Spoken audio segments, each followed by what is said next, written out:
Assalamualaikum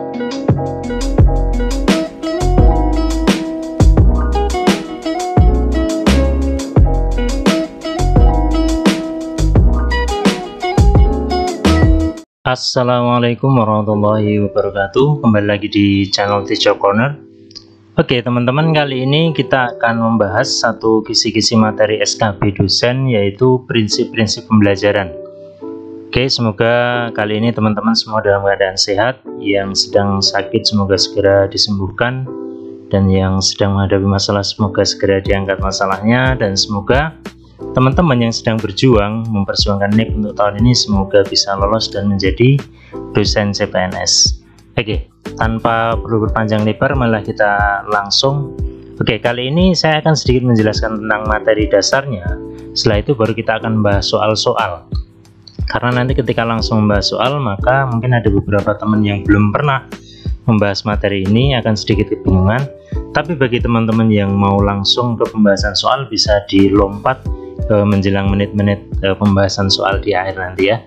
Oke, yang pertama, prinsip-prinsip pembelajaran itu kalau secara umum kita pahami sebagai unsur psikologis ataupun kejiwaan yang harus dipahami oleh pendidik sehingga dapat memfasilitasi interest atau ketertarikan belajar siswa. Oke, secara umum prinsip-prinsip pembelajaran itu dibagi menjadi 6. Ini yang paling umum. Yang pertama adalah perhatian dan motivasi, yang kedua keaktifan, ketiga keterlibatan langsung, keempat pengulangan, kelima tantangan, dan keenam adalah perbedaan individual. Oke, kita bahas satu persatu. Yang pertama, perhatian dan motivasi. Perhatian ini inti fokusnya adalah kita harus maintain students interest in learning gitu ya. Jadi kita harus menjaga atau mempertahankan ketertarikan pelajar atau peserta didik dalam pembelajaran. Nah, caranya bagaimana? Nah, ini yang pertama, perhatian kita arahkan kepada hal-hal yang baru. Nah, oh ya, sedikit informasi bahwasanya materi ini saya kumpulkan dari beberapa sumber, ada yang berupa jurnal, modul, dan beberapa buku yang saya rangkum menjadi satu materi yang ringkas ini. Semoga bisa membantu teman-teman semua. Oke, cara yang kedua untuk menarik perhatian siswa, yaitu perhatian diarahkan kepada hal yang sifatnya complicated. Complicated itu sedikit rumit untuk memacu konsentrasi kepada materi pembelajaran yang lebih detail. Jadi ketika siswa itu diberikan materi yang sedikit arah rumit, maka siswa itu akan memberikan perhatian yang lebih dan mencoba untuk menyelesaikan. Yang ketiga, caranya adalah mengarahkan peserta didik kepada hal yang dikehendaki atau yang menjadi minatnya. Nah, ini tentu saja bisa menjadi menarik perhatian bagi peserta didik karena sesuai dengan minatnya. Yang kedua, ada motivasi. Nah, motivasi ini kita bagi menjadi 2. Yang ini sudah sangat umum sekali, calon-calon dosen pasti sudah sangat paham. Bahasanya motivasi dibagi menjadi 2. Yang pertama intrinsik, yang kedua ekstrinsik. Nah, intrinsik itu yang berasal dari dalam ataupun pribadi peserta didik itu, yang ekstrinsik dari luar. Nah, kita contohkan simpelnya. Kalau yang intrinsik itu ketika mahasiswa mengerjakan tugas itu didasari karena dia ingin mengetahui tentang apa-apa yang belum dipahami dari materi itu, berarti di situ ada rasa keingintahuan, berarti itu dari intrinsik. Kalau yang ekstrinsik itu mahasiswa mengerjakan tugas karena mungkin takut dengan dosennya ketika nanti nggak keluar nilainya atau nilainya jelek. Nah, itu dari faktor dari luar. Nah, beberapa aplikasi dalam pembelajaran untuk memunculkan motivasi ini. Yang pertama, pendidik harus menggairahkan peserta didik. Jadi suasana atmosfer pembelajaran itu yang harus bergairah, tidak lesu, lemas, dan sebagainya. Yang kedua, memberikan harapan yang realistis, tahu apa yang akan dicapai dalam pembelajaran itu. Biasanya di awal pembelajaran ketika pembukaan, apa-apa saja yang akan dicapai tujuan pembelajarannya. Nah, itu ya, atau CPL ya, bisa diibaratkan seperti itu. Yang ketiga, memberikan reward ya. Reward itu apa ya, semacam stimulus, bisa berupa hadiah ataupun nilai ya, seperti itu. Yang keempat, mengarahkan ini sifatnya mengarahkan motivasi siswa atau peserta didik pada arah yang benar. Jadi bukan misbehave atau perilaku yang tidak tepat seperti itu. Oke. Nah, prinsip yang kedua yaitu keaktifan. Ya. Keaktifan itu pada dasarnya adalah belajar pada hakikatnya adalah sebuah proses yang aktif di mana seorang siswa melakukan kegiatan secara sadar untuk mengubah suatu perilaku. Nah, ini sebenarnya bisa kita kaitkan dengan tipe pembelajaran student center ya. Student center itu berarti kan siswa yang lebih aktif, bukan hanya guru yang melakukan transfer of knowledge atau transfer of value, tapi siswa yang aktif mencari tahu, siswa yang aktif mungkin berdiskusi. Nah, kegiatan-kegiatan ini masuk dalam salah satu prinsip pembelajaran. Oke. Yang ketiga, keterlibatan langsung. Keterlibatan langsung ini adalah satu prinsip pembelajaran yang sebenarnya didasari teori yang sudah sangat terkenal. Kita sering sekali menggunakan istilah ini ya, learning by doing. Itu adalah teori John Dewey ya. Learning by doing itu berarti belajar dengan cara melakukan langsung atau beraksi langsung, terlibat langsung. Nah, ini ada satu ungkapan, I hear and I forget, I see and I remember, I do and I understand, ya kan? Saya mendengar dan saya lupa. Nah, kalau sekedar mendengar itu biasanya sering lupa. I see and I remember, saya melihat maka saya ingat. I do and I understand, gitu ya. Ketika saya melakukan maka saya memahami. Nah, di sini salah satu unsur yang ditekankan dalam prinsip pembelajaran keterlibatan langsung ini. Ada teori berikutnya yaitu belajar yang paling baik adalah melalui pengalaman langsung. Itu dari teori pemahaman Edgar Dell ya, kerucut pemahaman yang kita kalau teman-teman jurusan pendidikan pasti sangat memahami itu. Oke. Yang keempat, pengulangan. Nah, jadi salah satu prinsip pembelajaran itu adalah dengan cara pengulangan. Di sini kita mengambil 3 teori yang sangat umum, yang sangat sering dijadikan sebagai dasar. Pertama adalah teori psikologi daya. Ini teman-teman sudah sangat tidak asing saya kira. Itu adalah pengulangan yang berkesinambungan akan mempercepat proses penyimpanan data dalam bilik otak. Nah, ini sebenarnya sesuatu yang umum kita pahami. Ketika diulang-ulang maka akan mudah tersimpan dalam otak kita. Kedua, teori koneksionisme, yaitu belajar adalah membentukkan hubungan antara stimulus dan respon ya, dengan melakukan trial and error, mencoba dan mengulang terus-menerus pengalaman-pengalaman belajar, maka akan memperbesar peluang timbulnya respon yang benar. Nah, ini sistemnya trial and error terus-menerus dilakukan, maka kemungkinan ketika kita berhadapan dengan sesuatu kita akan memberikan respon yang benar berdasarkan stimulus yang ada. Nah, itu adalah pembelajaran dengan pengulangan. Yang ketiga ada psikologi conditioning. Nah, ini adalah perilaku individu dapat dikondisikan dan belajar merupakan upaya untuk mengkondisikan suatu perilaku atau respon terhadap sesuatu. Mengajar adalah membentuk suatu kebiasaan dengan cara mengulang-ulang suatu perbuatan. Nah, kita mungkin ingat ketika kita pertama kali belajar membaca, mengenal huruf, maka itu diulang terus. Maka proses pembelajaran itu adalah proses yang mengulang-ulang untuk membentuk kebiasaan. Hingga saat ini kita bisa membaca dengan lancar dan sebagainya. Gitu ya teman-teman ya. Oke. Yang kelima adalah prinsip tantangan. Nah, ini yang menarik. Tantangan yang dihadapi oleh peserta didik dalam belajar membuat mereka bergairah untuk mengatasinya. Nah, ketika suatu pembelajaran itu ada challenge-nya, ya kan, maka ketika sekarang juga yang di era sosial media itu banyak challenge yang sangat digemari oleh anak muda, maka dalam pembelajaran pun harus seperti itu, harus ada challenge-nya atau tantangannya. Survei menunjukkan bahwa peserta didik akan mengarahkan konsentrasinya ke satu objek jika ia merasa tertantang untuk melakukan sesuatu. Nah, bagaimana ketika kita ingin mewujudkan pembelajaran yang penuh dengan tantangan atau mengandung unsur tantangan, maka kita harus menggunakan metode pembelajaran yang tepat. Nah, metode pembelajaran yang bersifat menantang adalah yang pertama, eksperimen, inquiry, discovery, ya, pemecahan masalah yang sudah pasti, dan diskusi. Ya. Oke. Eksperimen itu mencoba dengan hal-hal yang baru. Inquiry itu kita mencari tahu apa yang diinginkan siswa, mereka tertarik bidang apa, dicari tahu. Discovery itu menemukan apa yang mau mereka temukan dari sebuah mungkin pertanyaan ataupun teori ataupun konsep-konsep yang mereka ingin temukan. Nah, pemecahan masalah ini problem solving ya, ini sangat-sangat challenging atau menantang, dan diskusi tentunya.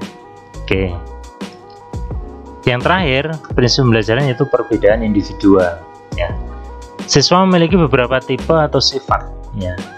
Peserta didik, pelajar itu ada tipe-tipenya. Yang pertama ada auditif, visual, kinestetik, sehingga perlu menggunakan multimedia dan multimetode dalam pembelajaran sehingga interest siswa akan terfasilitasi.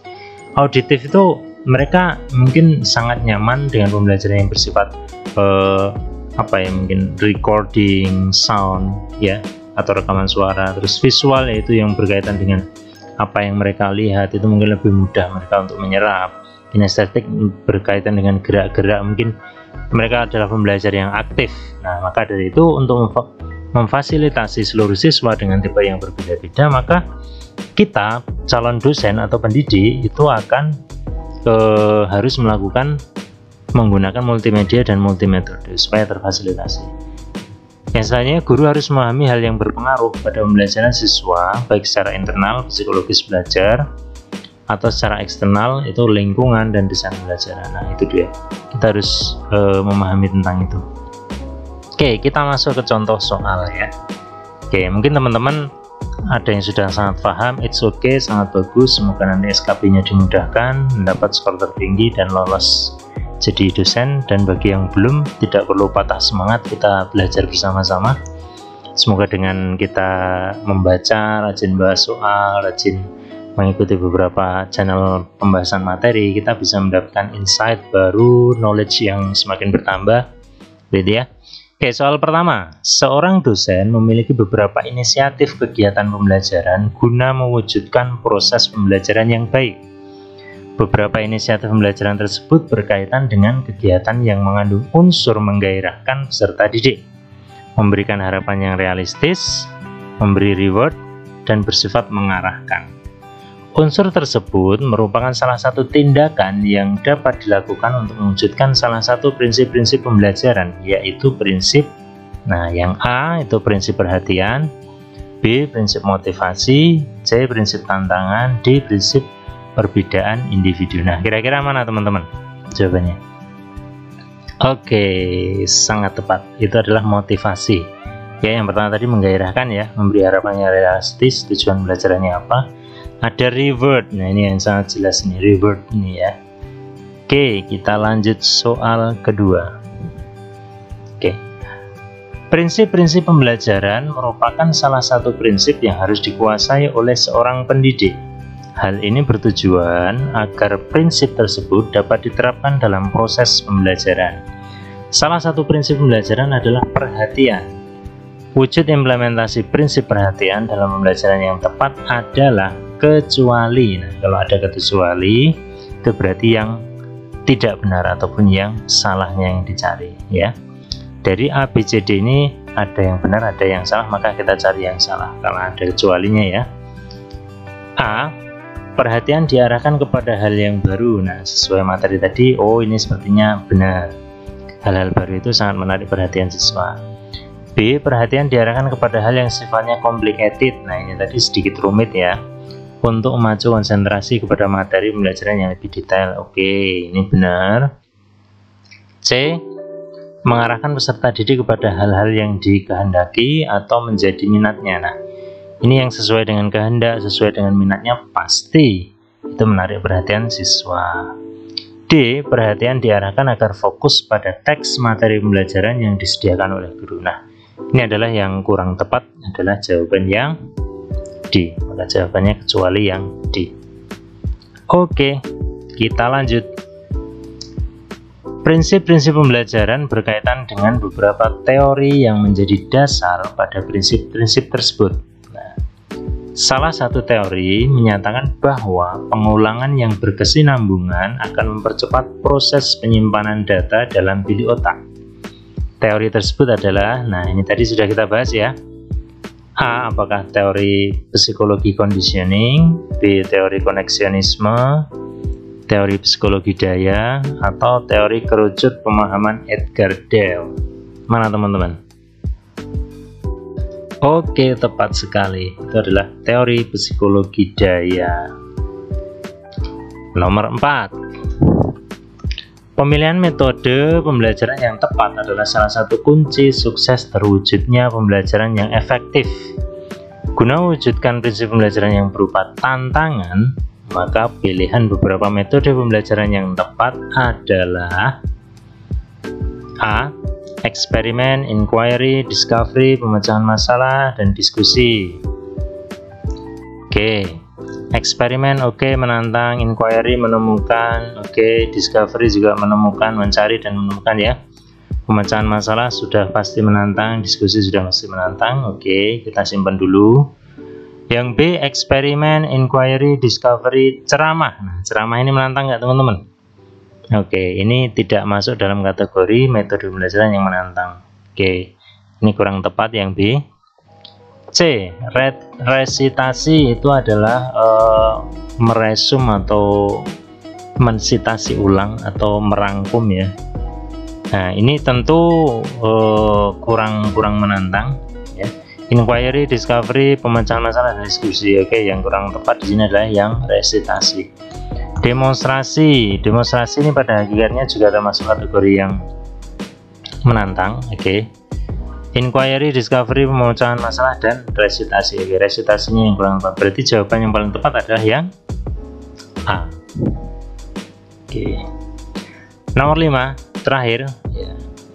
Sebuah kelas pembelajaran tentu memiliki komposisi pelajar yang memiliki beberapa tipe atau sifat yang berbeda, baik tipe auditif, visual, dan kinestetik.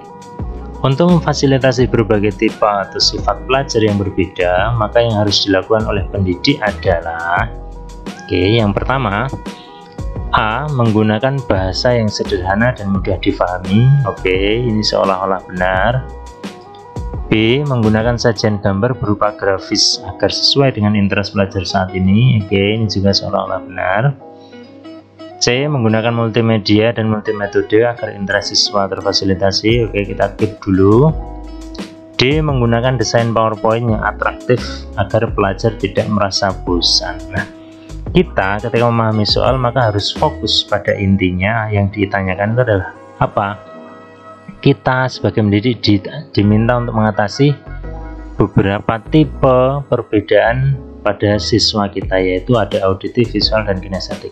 Nah, untuk memfasilitasi itu maka yang harus sesuai jawabannya mana? Ini semua jawaban baik, tapi yang bisa memfasilitasi dari perbedaan-perbedaan individu tadi itu, maka jawaban yang paling tepat adalah yang C.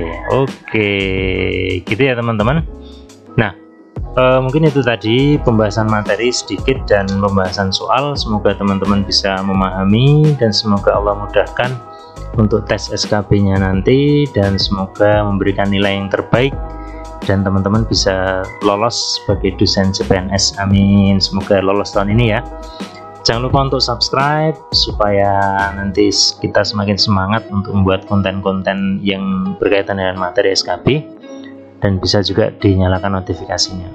Terima kasih. Saya akhiri. Assalamualaikum warahmatullahi wabarakatuh.